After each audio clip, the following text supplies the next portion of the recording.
शक्तीपीठ महामार्गाला नांदेडमध्ये मोठा विरोध सुरू झालाय। याबाबत शेतकऱ्यांनी जोरदार रास्ता रोको आंदोलन केले आहे। या महामार्गामुळे अनेक शेतकऱ्यांची सुपीक जमीन जाणार असल्यामुळे त्यांचा राग वाढला आहे। या विरोधात शेतकरी आक्रमक होताना दिसले आहे। जय जवान जय किसान शक्तीपीठ महामार्ग रद्द शेतकरी तुटीचा आमच्या हक्काची शेतकरी तुटीचा शेतकरी शक्तीपीठ महामार्ग रद्द। नांदेड जिल्ह्यातील मालेगाव येथे शेतकऱ्यांनी शक्तीपीठ महामार्गाच्या विरोधात रास्ता रोको आंदोलन केलेत। हे आंदोलन 1 तासापर्यंत चाललेत। शेतकऱ्यांचा आरोप आहे की या महामार्गामुळे त्यांच्या सुपीक जमीन ताब्यात घेतली जाणार नाही आणि त्यांना याचा कोणताही फायदा होणार नाही।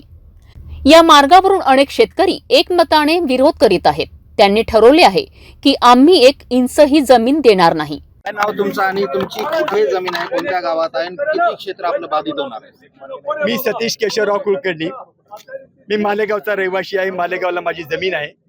इथं माझी 1 हेक्टर 13 आर जमीन प्युअर बागायती जमीन या महामार्गाखाली जात आहे। आमचा शक्तीपीठ महामार्ग कृती समितीचा विरोध यासाठी आहे की हा सगळा जो पट्टा आहे, अर्धापूर तालुक्यातून जाणारा, हदगाव तालुक्यातून जाणारा, हा शंकररावजी चव्हाण यांनी जे पाणी आम्हाला उपलब्ध करून दिलं आणि हा आमचा पूर्ण परिसर सुजलाम सुफलाम करून दिला, तो पूर्ण परिसर या शक्तीपीठ महामार्गाने बाधित होत आहे।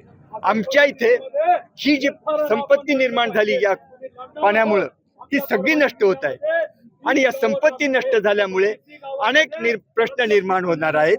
त्याचा शासन कुठेही विचार करीत नाही। शासनाने या प्रकल्पासाठी कुठलाही प्रकल्प अहवाल चर्चेस आणला नाही। शासनाने कुठलाही असा महामार्ग मोठा होत असताना एक सोशिओ इकॉनॉमिक इम्पॅक्ट रिपोर्ट सादर करावा लागतो। त्यामध्ये सिद्ध करता येते की या महामार्गाचे फायदे काय, या महामार्गाचे तोटे काय। हा रिपोर्ट शासनाने अजूनही कुठे पर्यावरणाची जी हे क्लिअरन्स असतं ते देखील अतिशय घाई गर्दीने शासनाने पास करण्याचा प्रयत्न चालविला आहे। म्हणजे हा शासनाची एवढी घिसाडघाई कशासाठी हे आम्हाला समजत नाही। याचं एकच आम्हाला उत्तर सापडतंय की शासनाला हा कंत्राटदार धार्जिना, उद्योग धार्जिना प्रकल्प घाई गर्दीने अंमलात आणायचा, त्याला शेतकऱ्यांचा प्रामाणिक विरोध आहे। आम्हाला कुठलंही राजकारण करायचं नाही।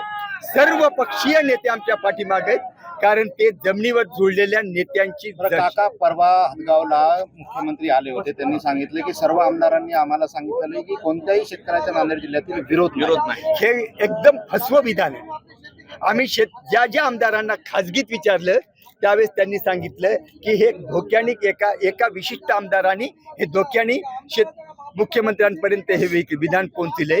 पण ही आता तुम्ही बघत आहात, शासन जर म्हणते की मुठभर शेतकऱ्यांचा विरोध आहे, हे अजिबात चुकीचं आहे। ही मूठ सध्या झाकलेली आहे, पण एकदा जर या मुठीचा उद्रेक झाला तर शासन या उद्रेकातून बचावू शकणार नाही। शक्तीपीठ महामार्गाच्या संदर्भात शेतकऱ्यांमध्ये 2 गट झाले आहेत। एक गट या मार्गाच्या समर्थनार्थ आहे तर दुसरा गट यांच्या विरोधात। नांदेड ते वसमत हा मार्ग शेतकऱ्यांसाठी गंभीर चिंता बनला आहे। इतर शेतकऱ्यांची भूमी असलेल्या या मार्गावर गुत्तेदार धार्जिना नावाचा प्रकल्प आहे, ज्यामुळे शेतकऱ्यांना कोणता लाभ होईल असं त्यांचं म्हणणं आहे।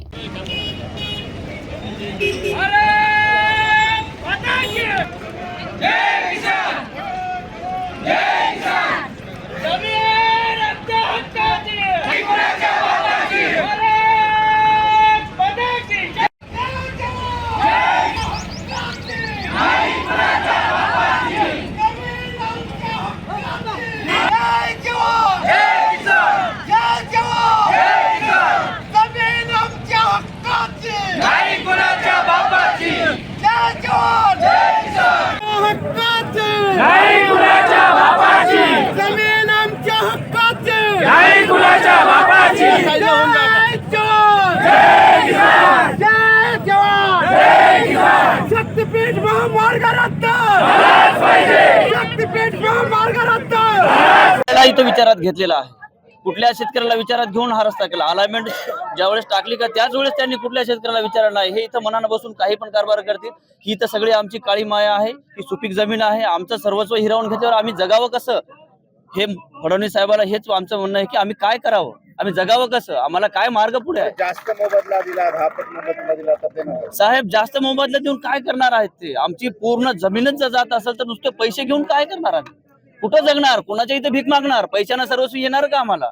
जमिनीमध्ये तुम्ही उत्पन्न काय करणार, उद्या गहू ज्वारी हे आम्ही कुठून आणणार, पैशानं आम्हाला पुरणार आहेत का, सगळी जमीनच घेत असले तर. पुढची भूमिका काय असणार आहे आज? यापेक्षाही आमची तीव्र भूमिका राहणार. आम्ही जलसमाधी घेणार, वेळोवेळी कुठल्याही अधिकाऱ्याला आम्ही पाऊल ठेवू देणार नाही. हा मुद्दा शेतकऱ्यांच्या जमिनीच्या अधिकाराचा असून आंदोलनानंतर राज्य सरकार काय पावले उचलते आहे हे पाहणे अत्यंत महत्त्वाचं आहे.